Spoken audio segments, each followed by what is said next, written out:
आज हम एक्सप्लेन करने जा रहे हैं 20 अक्टूबर 2023 को रिलीज हुई यारियां 2 मूवी को। इसकी IMDb रेटिंग 10 में 8.7 है। तो चलिए इसी के साथ कहानी की शुरुआत करते हैं। अगर वीडियो पसंद आए तो लाइक और सब्सक्राइब ज़रूर करिएगा। फिल्म की कहानी हिमाचल प्रदेश से शुरू होती है, जहां हमें लाडली और उसकी माँ को दिखाया जाता है। जहां लाडली एक ब्यूटी कंपटीशन में बिजी है और वो इस कंपटीशन को जीतना चाहती है क्योंकि ये उसका सपना है। और जब कॉन्टेस्ट के अंदर विनर्स अनाउंस होते हैं तो लाडली जीत जाती है, मगर एंकर यहाँ सभी के सामने लाडली की बेइज्जती कर देते हैं। और साथ ही वो एंकर लाडली को बेइज्जत करते हुए सभी के सामने ये कहती है कि जिस इंसान ने इस पूरे प्रोग्राम को स्पॉन्सर किया है उसका अफेयर लाडली की माँ के साथ चल रहा था और यही वजह है कि आज कॉन्टेस्ट में लाडली जीत गई है। ये सब कुछ सुनकर लाडली को बहुत ही ज़्यादा बुरा लगता है, पर अब लाडली की माँ चाहती है कि वो अब जल्दी से शादी कर ले और इसीलिए उन्होंने एक लड़के को लाडली के लिए ढूंढा भी है।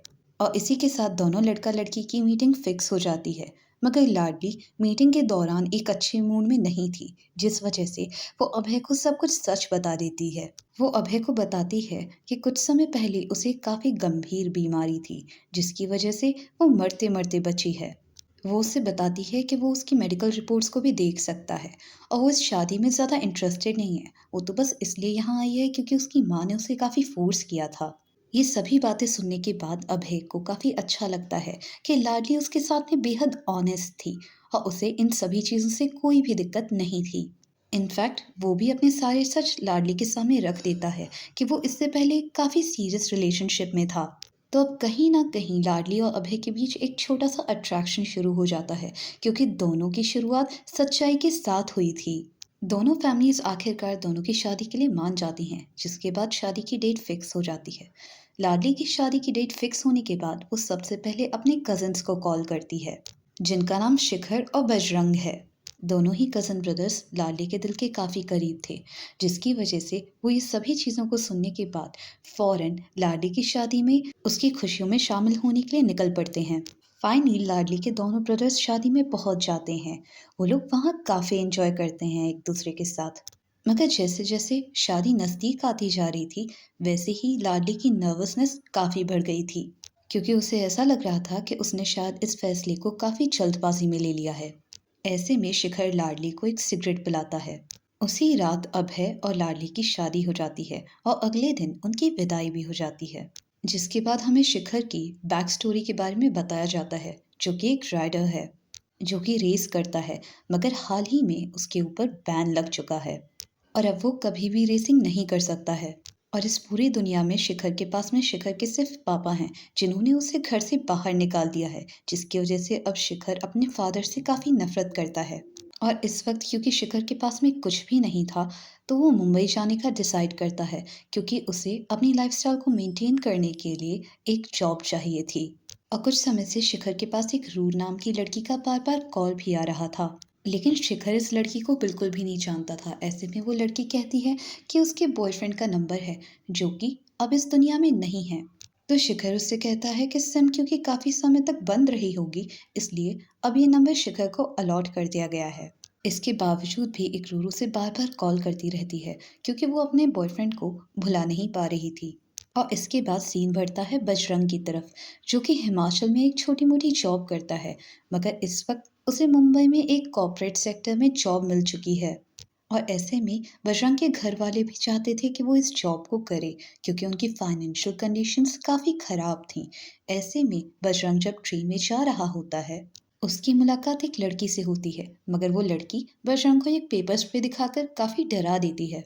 इसके बाद में सीन शिफ्ट होता है लाडली की तरफ, जहां हमें देखने के लिए मिलता है कि लाडली की फर्स्ट नाइट पे अभय और उसके बीच कुछ भी नहीं होता। साथ ही अभय का बर्ताव लाडली के साथ में ज़्यादा अच्छा नहीं था। अभय पूरा समय काम में बिजी रहता है और लाडली को बिल्कुल भी वक्त नहीं देता।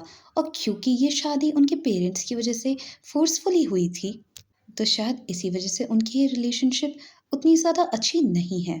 लेकिन भले ही यहाँ अभय लाडी को समय ना दे पाता हो, मगर वो उसके साथ में किसी भी तरीके की बदतमीजी नहीं करता और ना ही उसके लिए कोई भी रोक टोक करता है। दूसरी तरफ शिखर को फूड डिलीवर करने की जॉब मिल गई थी और फिलहाल वो एक रेलवे स्टेशन पे आया हुआ होता है जहाँ काउंटर पर उसको फूड को डिलीवर करना था। और जब शिखर काउंटर पर उस लड़की को फूड को डिलीवर करता है तब वो उसकी आवाज़ सुनकर तुरंत पहचान जाता है कि ये तो वही लड़की है जो कि उसका रोज़ फ़ोन पर कॉल किया करती है। शिखर ने इकरूर का नंबर सेट कल के नाम से सेव किया हुआ था। शिखर इकरूर को एक नज़र में ही पहचान जाता है कि ये वही लड़की है जो कि उसे हमेशा कॉल करती है और वो काफ़ी दुखी भी लग रही थी। ऐसे में शिखर इकरूर का पीछा करता है और उसे समझ में आता है कि इकरूर चल नहीं सकती, बल्कि वो तो व्हीलचेयर का यूज़ करती है। शिखर इकरूर को ये बात नहीं बताता कि वो वही लड़का है जिसे कि वो रोज़ कॉल करती है। तीनों कज़न्स की स्टोरी काफ़ी अजीब चल रही थी। तीनों कज़न्स में एक खास चीज़ काफ़ी कॉमन होती है कि तीनों ही हिमाचल प्रदेश के थे और अब तीनों ही मुंबई आ चुके थे। लाडली को मुंबई इसलिए आना पड़ता है क्योंकि अभय यहीं रहता था, जब बजरंग को इसलिए आना पड़ता है क्योंकि उसकी जॉब एक कॉर्पोरेट सेक्टर में लगी हुई थी और शिखर शिखर भी यहाँ अपनी जॉब के ही कारण से आता है। शिखर और बजरंग साथ में रहते हैं और एक दिन तीनों मिलकर काफ़ी एंजॉय भी करते हैं। ऐसे में ही एक दिन जब अभय अपने ऑफिस से घर की तरफ लौट रहा था तो वो तीनों को ही एक साथ बाइक पर देखता है जहाँ तीनों काफ़ी मज़े कर रहे थे, मगर ये सब कुछ देखकर उसे अच्छा नहीं लगता। लाडली भी अभय को वहां पर देख लेती है। घर आने के बाद में अभय उस पर इस बात पर नहीं चिल्लाता कि वो उन लोगों के साथ में शराब पी रही थी या क्या कर रही थी, बल्कि वो लाडली पर इसलिए चिल्लाता है कि उसे बाइक पर इस तरीके की मस्ती नहीं करनी चाहिए। दूसरी तरफ शिखर को भी इकरूर का कॉल आता है और वो उसे सच्चाई बता देता है कि वो वही लड़का है जिसने उसे उस दिन फूड डिलीवर किया था। मगर अब तक इकरूर अपना मन बना चुकी थी कि वो सुसाइड करना चाहती है क्योंकि वो अपने बॉयफ्रेंड को भुला नहीं पा रही थी। शिखर ये सब कुछ सुन काफ़ी घबरा जाता है। वो इकरूर की मदद करना चाहता था। उसे उसके घर का एड्रेस तो नहीं पता था, इसलिए वो उसके ऑफिस वाली जगह पर चला जाता है और उसकी एक कलीग से उसका एड्रेस मांगता है। मगर उसकी कलीग शिखर को आवारा लड़का समझती है और इसलिए उसे एड्रेस नहीं देती। मगर शिखर के ये बताने पर कि इकरूर की जान इस वक्त खतरे में है, वो उसे उसका एड्रेस दे देती है। शिखर एड्रेस पता चलने के फौरन बाद इकरूर के घर निकल जाता है, जहां उसे इकरूर बेहोशी की हालत में मिलती है। उसने पूरी गैस खोल दी थी और गैस लीक होने लगी थी। पूरा घर गैस से भर चुका था, मगर शिखर समय पर पहुंचकर उसकी जान को बचा लेता है।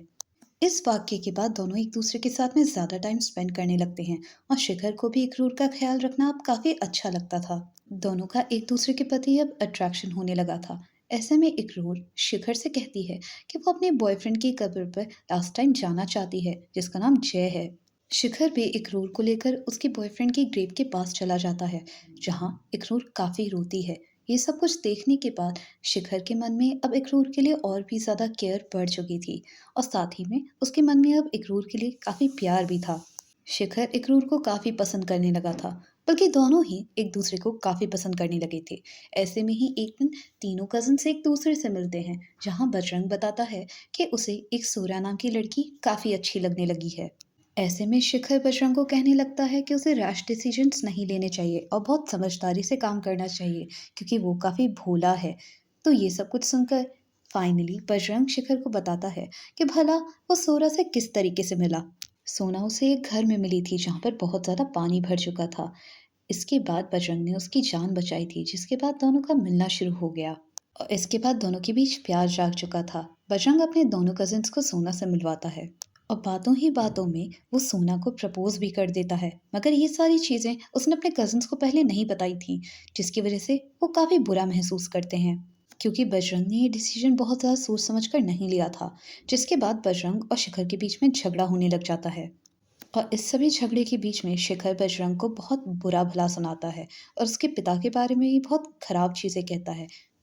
इसके बाद दोनों के बीच में काफ़ी बुरी लड़ाई हो जाती है और दोनों के बीच में बातचीत भी बंद हो जाती है और इस सब के बाद बजरंग को अब काफ़ी बुरा लग रहा था। इसी वक्त बजरंग को अपने कॉर्पोरेट ऑफिस से पता चलता है कि वो उसे बाहर विदेश भेज रहे हैं।